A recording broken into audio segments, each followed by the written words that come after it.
समझावो तारो काहे ससुरा में अगिया लगावो तारो।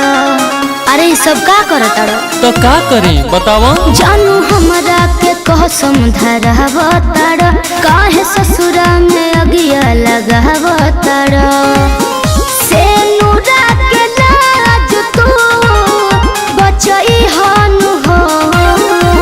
हमरो सुनो भले भतारा के सुतई हो का तो किया लगई हो। भले भतारा के सुतई हो डबल तो किया लगई हो। हमसे ना हो पाई। अरे तू चाहबू तो सब हो जाई।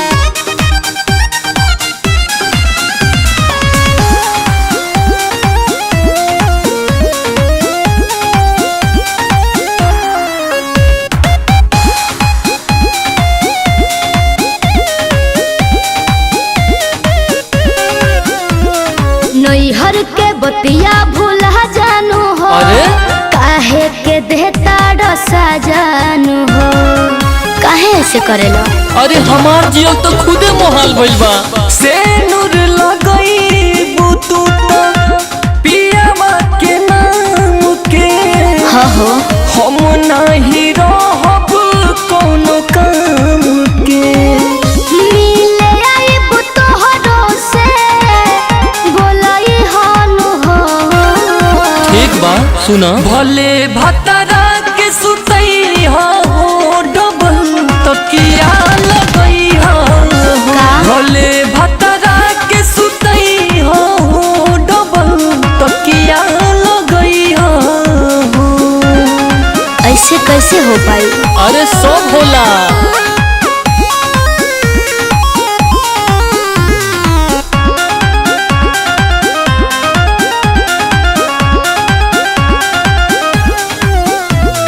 पूछिए जे बिमलेश तो का हम बताई। आशीष के अलावा जे तकिया लगाई। अरे हमरो बारे में सोचा